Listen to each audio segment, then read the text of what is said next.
¿Cómo les va? Es momento, por supuesto, de saber un poco más de ellas, de ellos, de esas personas que conocemos desde luego por su trabajo, sea en algún cargo público, informándonos, cuestionándonos, por supuesto, con la profesión que realizan, en la que se desenvuelven, haciendo mucho cine, desde luego.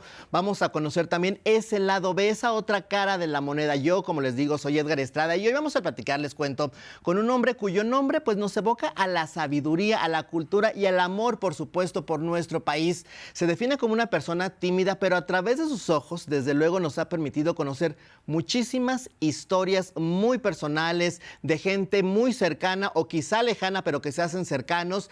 Le gusta pintar. De hecho, el pintor español Francisco de Goya se cuenta entre sus favoritos y la música también es otra de sus grandes pasiones, de sus gustos. Además, los cantos gregorianos y la música medieval son de su preferencia. Su colección de discos, por supuesto, es uno de sus tesoros y otra de sus pasiones es escalar montañas, así como les cuento. Su amor por los viajes, pues lo han convertido en un ciudadano del mundo que ha puesto en alto, desde luego, el nombre de nuestro país y por su trabajo ha recibido muchísimos galardones como el Ariel, y su padre, desde luego, el escritor Juan Rulfo, bueno, pues de él aprendió la importancia de tener presentes siempre los sentidos, lo sensorial.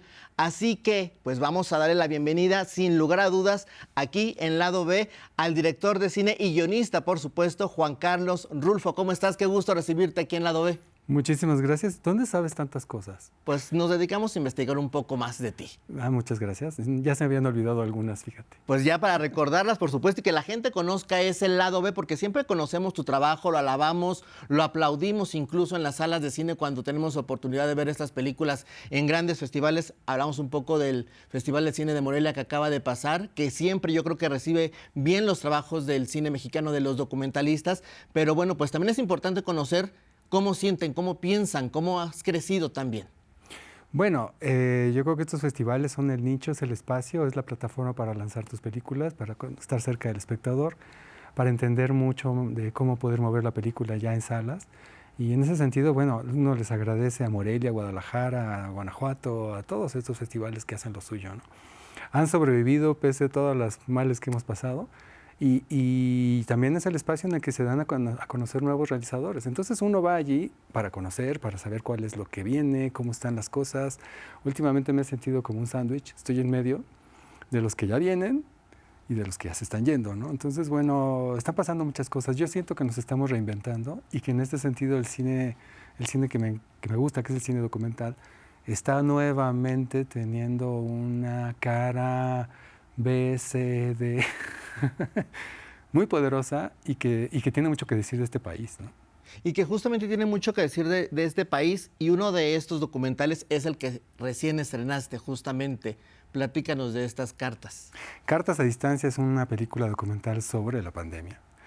No sé si hay otra película en México que hable de la gente y de cómo se vivieron estas cosas. Sé que hay algo que se ha hecho sobre cómo vivíamos en el encierro, toda esta cosa que experimentábamos con nuestra pareja, con nuestra familia, en el sentido de ya no soportar estar guardados, qué sé yo.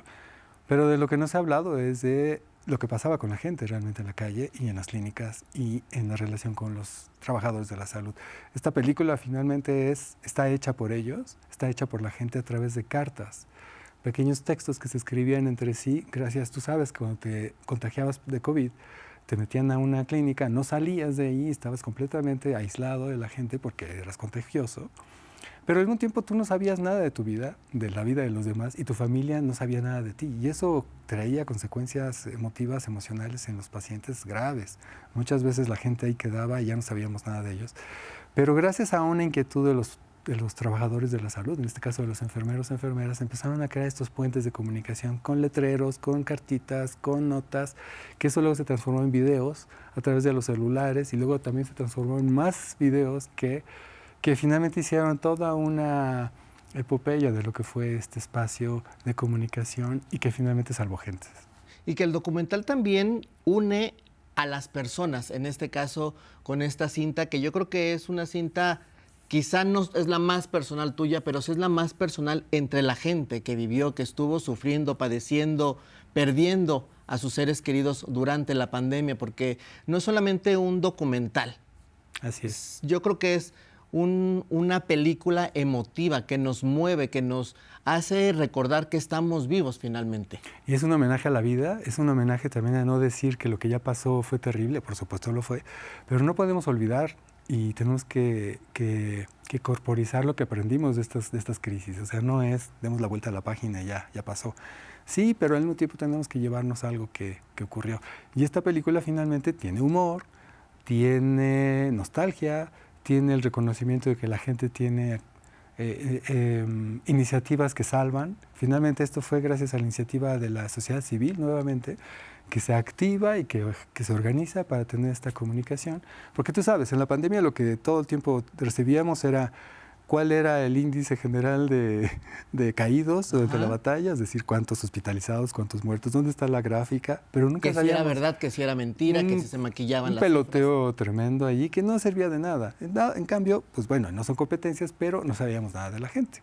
Y entonces, en ese sentido, hagamos a un lado toda esta información que pues, es estadística, que puede servir para un punto, pero no necesariamente nos tranquiliza, no necesariamente nos junta y nos une. Yo quisiera que esta película de alguna manera nos ayudara a digerir algo que tal vez todavía tenemos ahogado.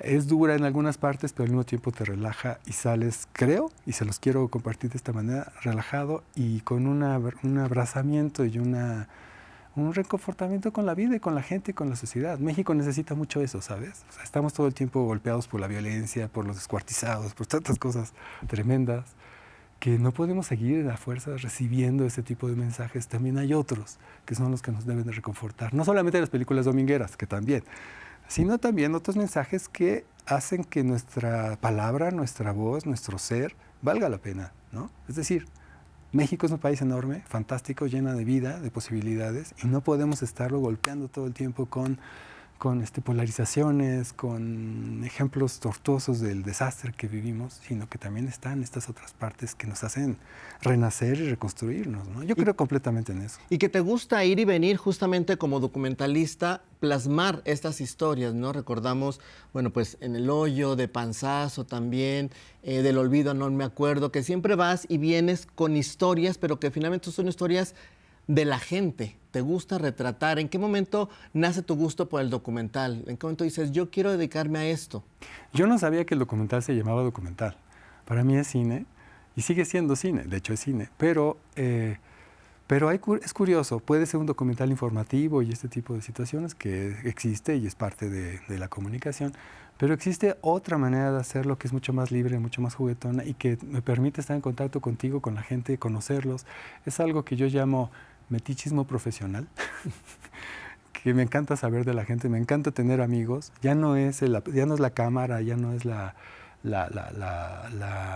cinematografía como un equipo, como un aparato, como una onda naif, sino es el conocerte, el conocer a muchísimos lugares que solamente a través de esto me permiten entrar. Y es fantástico, realmente se lo recomiendo, es una buena medicina.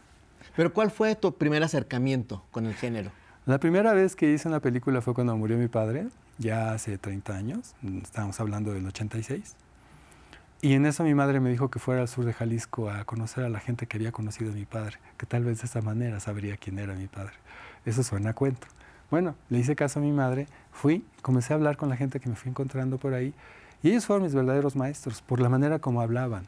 Me empecé a enamorar de ese lenguaje, de esa forma de describir las cosas, de contarte cuentos.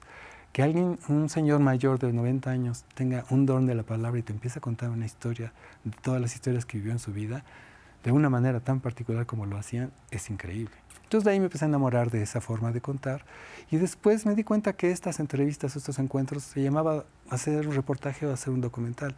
Lo que cambió, y es algo que agradezco finalmente a mis profesores y a la vida, es que no fue solamente un reportaje, sino que fue una especie de, ¿sabes? Como de ir tejiendo con estas historias, un gran cuento, una gran aventura, un gran viaje por las formas de contar de entonces, ¿no?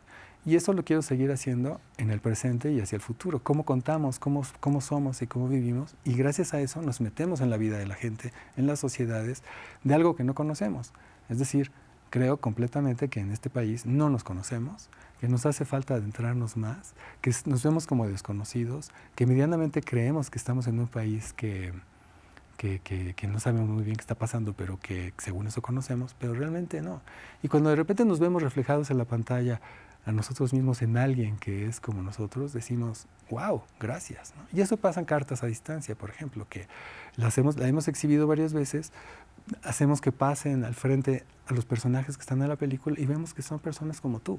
No son actores famosos reconocidos en el mundo, son personas como tú, como yo, como los que están viendo la película, y entonces te sientes como perfectamente comunicado y a la par.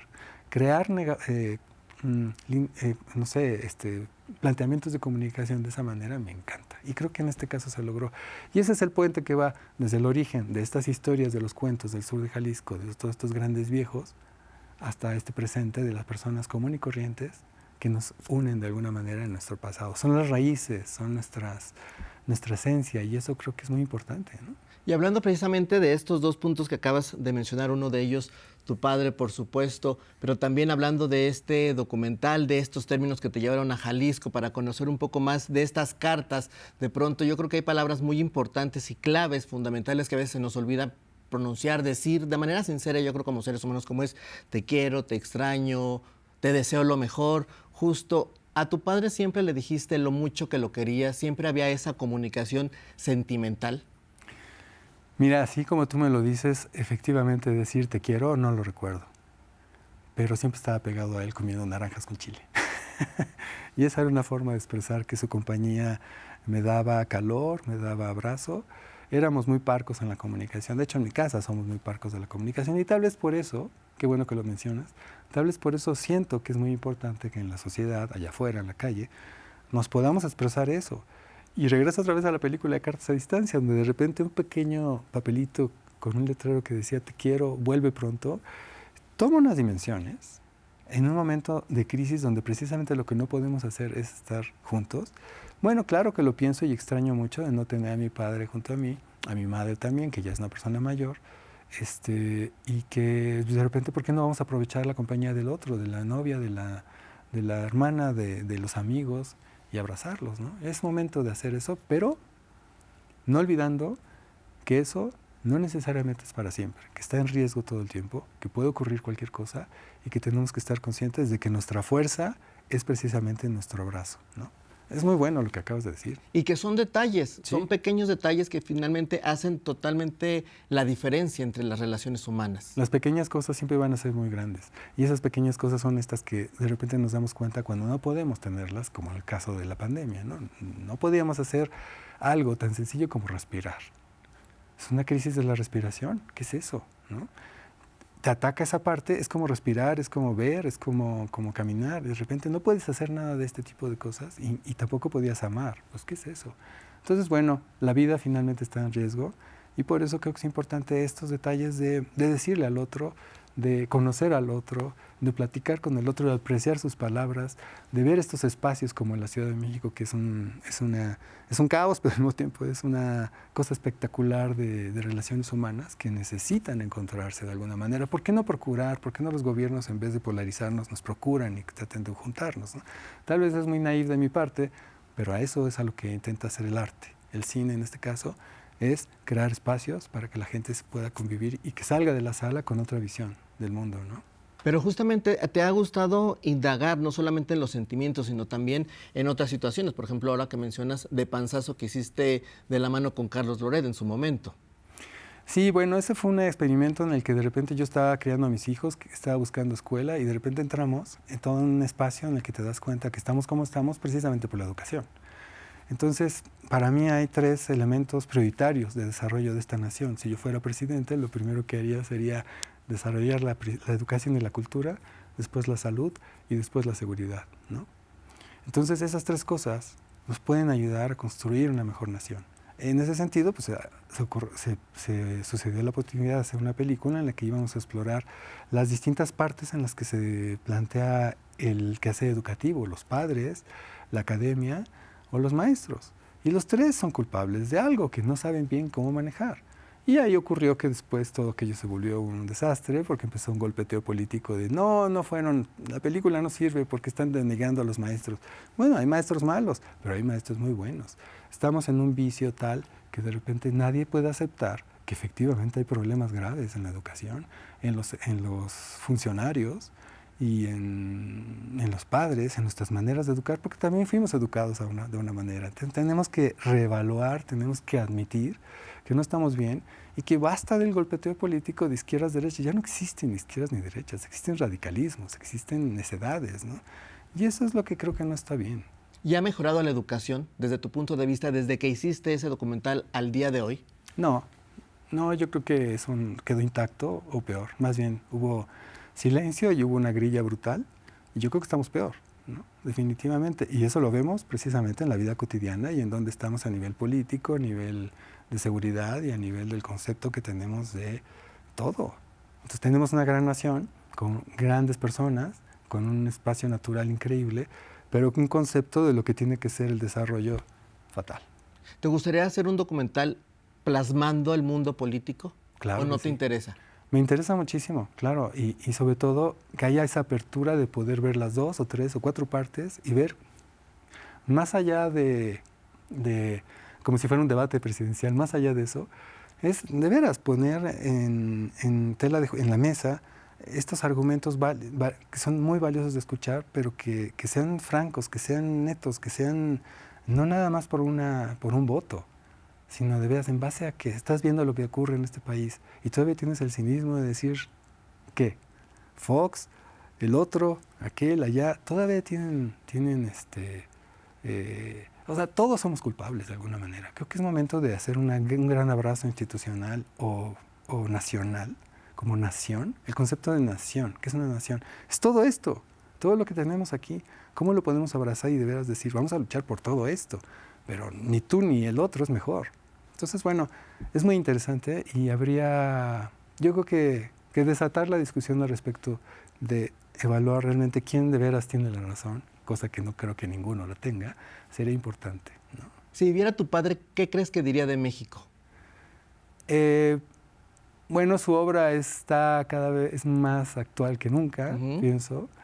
Yo creo que la subrayaría 2 o 3 veces, no le quitaría ni una coma, sino que la haría, tal vez, habría más ediciones de sus obras. De hecho es lo que estamos haciendo, tenemos una serie de televisión que se llama 100 años con Juan Rulfo, que la pueden ver por ahí, y donde precisamente lo que es interesante es ver cómo, a pesar de que fue una historia de vida que ocurrió en los años 40, 50 y que sus obras se publicaron entonces, y que para entonces se les llamaba como novela de la Revolución, pues puede ser una novela contemporánea de las revoluciones en las mentes que todavía no logramos digerir, ¿no? Entonces yo creo que o se volvería a morir, pero si esto sigue igual, o hijo vas, empújale, porque creo que las nuevas generaciones tienen mucho que hacer y ahí es donde estamos, conociendo a estas nuevas generaciones. Por eso te decía que me siento como sándwich, viendo lo que están haciendo los nuevos, que vienen con muchísimo poder, pero no quiero que se echan a perder. Y los que ya se van, que ya se están muriendo, porque toda una generación que fueron nuestros maestros que ya están diciendo adiós, esas dos cosas, juntarlas y tratar de hacer de mi generación una especie de alimentarse de estas dos partes y poder hacer todo esto que te cuento, que tú me preguntas. Exactamente, me gustaría poder poner en la mesa a todos estos bandos y que fueran sinceros y francos de decir, déjense de estarse peleando, porque no vamos hacia ninguna parte y más vale esa conciliación nacional para sacar al país adelante, ¿no? Y entre tus placeres, hablábamos hace unos ¿O es minutos... muy naif? ¿Mande? ¿Es muy naif eso que te digo? No, pues es que hay que respetar justamente las opiniones de todas las personas. Es como lo acabas de mencionar justo, poner pues todas las opiniones sobre la mesa y la gente se va formando la suya. No hay que imponer tampoco. No hay que imponer ni hay que decir el otro está mal. No, a ver, espérense, tú también estás mal. Claro, y reconocer cuando nos equivocamos también es muy válido. Exactamente. ¿Reconoces tus errores? Claro, y me gusta, pero es importante que me los hagan ver. Chance, ahorita me estoy equivocando. Pero sí dejas que te los hagan ver, porque a veces que nos dicen algo y nos molesta o estamos muy a la defensiva y, oye, es que no te quedes de color. Ah, sí, pero tú te vestiste. Espérate, nada más es un comentario. Bueno, ¿te gusta cómo me vestí? Sí, está muy bien. Bueno, pues no estoy seguro si estoy bien o no. Salí corriendo, hacía mucho frío y me puse esta chamarra. A lo mejor no está bien, pero bueno. Ya te la quiero robar la chamarra. Es que me decían que el verde no iba aquí. Pero mira, sí quedó perfectamente la chamarra. ¿Y entre cuáles son tus placeres? Hablamos de algunas cosas que te gustan hacer, pero están la música. ¿Todo tipo de música te gusta? ¿Qué es lo que más escuchas? La música es muy importante porque es algo inaprensible que va directo al corazón. Las emociones viajan en el aire y te pegan ahí. Por eso todos traemos música en nuestros audífonos, en los aparatos, en nuestros celulares, que son unas bitácoras de viaje increíbles. Y en ese sentido la música ha progresado a través de los siglos de una manera muy específica. Estaban las historias que se contaban a través de los trovadores de las épocas medievales, donde se contaban cuentos e historias. Y ahora nos seguimos contando otros cuentos e historias que son las que vemos que nos importan. Me dejaste, me abandonaste, me golpeaste, me mataste, como sea. Y antes era el amor, las mariposas, el juglar, las flores, las luces, las historias, ¿no? Y ahora hay ritmos y ahora hay músicas muy concretas, muy específicas, muy abstractas, ¿no? Que finalmente representan el espacio sonoro que tenemos en la calle. En mi película En el hoyo, como bien decías, es una película hecha con ruido, el ruido de la construcción. Leonardo Heiblum, un músico espléndido, de repente me conectó con Philip Glass, un músico minimalista muy particular que usa 2, 3 ritmos, que intenta crear atmósferas y espacios para hacer esta película de Cartas a Distancia, donde ves que finalmente los ruidos que te están acompañando todo el tiempo se convierten en música, como tratando de cambiar la angustia que pudiste haber vivido en esos momentos de encierro en una melodía que te deje en paz y que te dé tranquilidad, ¿no? Es el más importante. También te puede angustiar, pero ese es el valor de la música. Creo fervientemente que una película con mala música, o con mal sonido, más bien dicho, tiene una pésima imagen. Que siempre, acabas de tocar un punto importante, la música es muy importante justo en las películas. Sí. Tú que haces cine precisamente, porque a veces rompe una situación que te puede incluso hacer llorar y entra una música que ya rompió precisamente todo. Por eso es el manejo de las O emociones. están mal musicalizadas. Muy mal musicalizadas y aplana la emoción. Por eso, la música es muy delicada. No puedes empanizar con música todo mensaje audiovisual. Es muy delicada y también que música, ¿no? Y por eso hay pocos buenos músicos, hay pocos buenos musicalizadores y hay realmente pocas buenas películas bien musicalizadas. Hay veces que es mejor que se queden calladas y en silencio, porque sabes que con que venga una pequeña nota, eso va a ser un cambio completamente diferente para la emoción que esa imagen está queriendo transmitir. Y en ese sentido, efectivamente, si tú pones una imagen fantástica y le pones una música o un sonido que no van, la destruyes. Y si tienes una imagen fatal, terrible, que no funciona y le pones una música maravillosa que sí funciona, esa imagen se ve increíble. Así de complejo y de diferente es el asunto. Y cuando tocaste el asunto de los paisajes y del viaje, también es muy importante porque un viaje, digamos subir una montaña o el alpinismo, o las caminatas o andar en bicicleta, es finalmente una representación y una metáfora de lo que es la construcción de un cuento, de una narrativa. Como un buen viajero, tú un día decides voy a caminar, te pones en tu mochila todo lo que te vas a llevar, una mandarina, un bote de agua, un sándwich, vas. Pero lo bonito es lo que empieza a ocurrir a partir de ese comienzo del viaje. Empieza a vivirse la vida y no quieres llegar, porque si llegas se acabó, ¿no? Quisieras volver a salir. Que eso seguramente es lo que pasa con los que las caravanas que van, por ejemplo, ahora próximamente a la Guadalupana o tantas historias que hay, que llegar es increíble, pero todo lo que ocurre en el viaje lo van a recordar toda la vida. Eso es hacer una película, eso es subir una montaña, porque además estás contigo mismo, estás destilando tu esencia, estás recordando, estás viviendo una música interior. Pero también es buscar la libertad. Por supuesto, por supuesto. No poderte mover es un atentado contra la libertad. ¿Te has sentido aprisionado en algún momento de tu vida? No tanto. Precisamente lo que intento es romper eso. A nivel relaciones, a nivel familia, a nivel viaje, a nivel pandemia. Pues en la pandemia no me quedé en casa, digamos. Salí a filmar algo de un asunto que era mundial, que cómo me voy a quedar guardado. Con todo el protocolo de cuidado que pude hacer, por supuesto lo intenté hacer lo mejor posible. No me he contagiado, por ejemplo, soy ileso. A pesar de que ando como pata de perro, digo, mi Twitter es Juan Pata de Perro, por ejemplo. Y eso te da... Lo que te decía, el ser metiche profesional tiene que ver con andar con pata de perro por todas partes. Y es muy emocionante y te llena la vida. Esta cosa de que no me van a decir el día que ya esté en el lecho que no hice lo que quise, por supuesto. Hay que disfrutar, pero ya no me contestaste qué música escuchas. No, pues no. Pues todo. Por ejemplo, ahora estoy en la etapa vintage, que es Dire Straits, Pink Floyd, Animals, estoy en Hay uno, bueno, está... ¿Fuiste a ver a Roger Waters ahora que vino? Ya lo he visto varias veces. Me gustaría que viniera David Gilmour, por ejemplo. Estaría buenísimo. Que ese no ha venido, desde hace mucho que no viene. Y qué pena que se destruyó Pink Floyd, pero creo que Roger Waters de alguna manera le dio un torzón y tronaron ellos dos. Pero tengo muchas ganas de platicar con Roger Waters, por ejemplo, y con David Gilmour juntos y hacer una película con las gentes que me construyeron. Ellos dos, Patti Smith, por ejemplo, esta rockera punk que hizo todo un gran movimiento. Me hubiera gustado platicar con algunos músicos medievales que ya murieron hace muchos siglos. Pues estaría bueno ese documental precisamente, y te lo preguntaba porque aquí tenemos una sección que se llama Lado B, y ¿te parece vamos con ella? Vamos, vamos.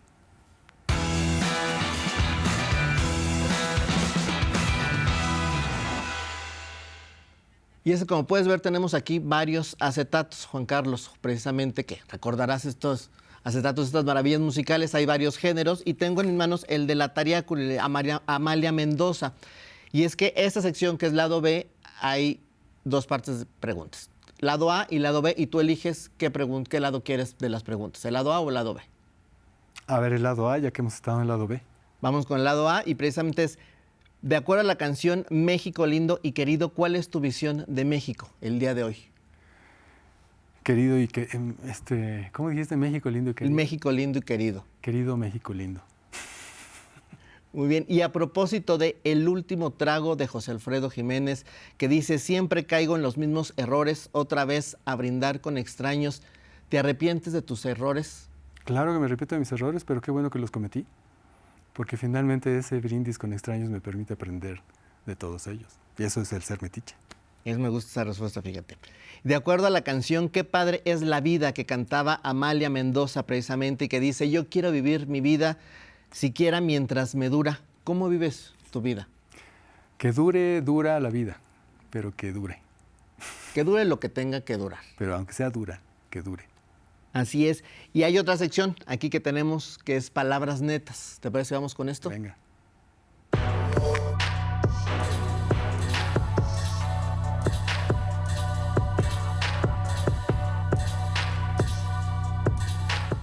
Vamos precisamente con palabras netas, Juan Carlos Rulfo, y es que yo te voy a decir una palabra y tú me dices el nombre de un político o alguien que se te venga a la mente. ¿Te parece? Venga. Revolucionario. Zapata. Escritor. Juan Rulfo. Idealista. López Obrador. Fifí.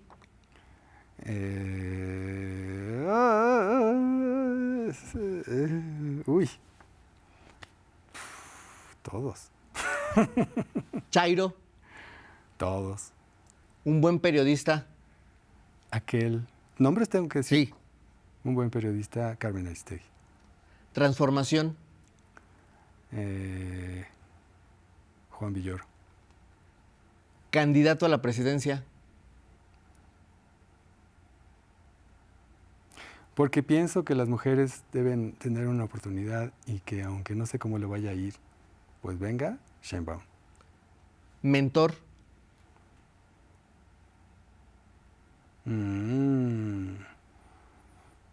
Tony Kuhn, un profesor mío de fotografía.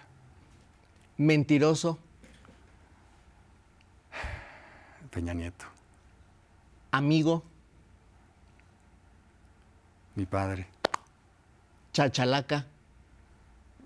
Fox. Líder. López Obrador. Y documentalista. Werner Herzog. Y te das tiempo, muchas gracias Juan Carlos, pero te das tiempo para ver documentales también. Por supuesto. De nutrirte y decir, este me gusta, esto puede servir para hacer algún trabajo. Tengo que estarme actualizando tanto como puedo y no puedo tanto porque de repente hay tanto. Me gustan esos juegos de palabras.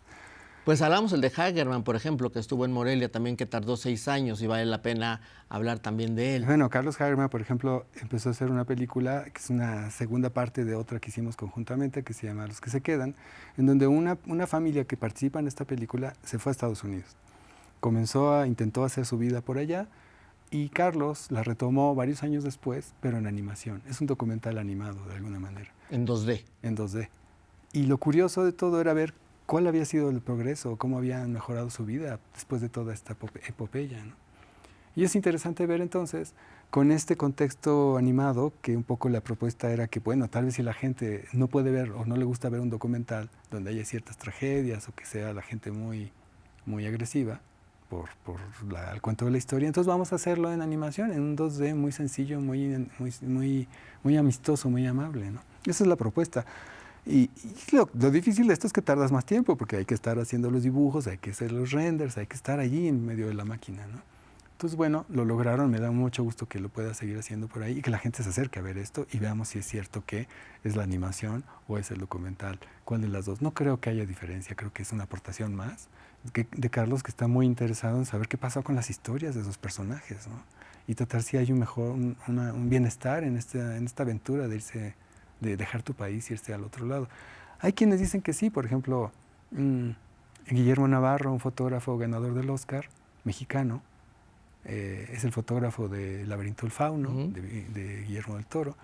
Él se fue a Estados Unidos, hacía comerciales en México, de alguna manera un día lo asaltaron en México, se fue, el mismo día que se fue lo asaltaron, se quedó a vivir en Estados Unidos y allá ganó el Oscar, por ejemplo. Y lo mismo pasa con pues Iñárritu y Cuarón y Del Toro. Pero hay otros que son más silenciosos que también están viviendo su vida. ¿Qué hubiera sido? Muchos dicen, es que hay que irnos para cambiar, para mejorar. Pues tal vez, yo no sé. Yo creo que hay quienes deciden cambiar su vida y estar allá y hay quienes no se dan cuenta, pero prefieren estar ahí. No sé, es tan complicado. Esa fue la película que hizo Carlos Jarme, me da mucho gusto y espero que la podamos ver pronto. Pues esperemos verla pronto, por supuesto, y disfrutar y vivir el cine como debe de ser. Gracias, Juan Carlos Rulfo, por estar con nosotros y compartirnos tu lado B. Muchísimas gracias. Y también tiene canciones, mi lado B, ¿eh? Ah, pues está bueno, tu lado B. Muchas gracias, Juan Carlos. Hasta luego. Yo soy Edgar Izalde y gracias por acompañarnos, por supuesto, aquí en Lado B en la Octava YouTube.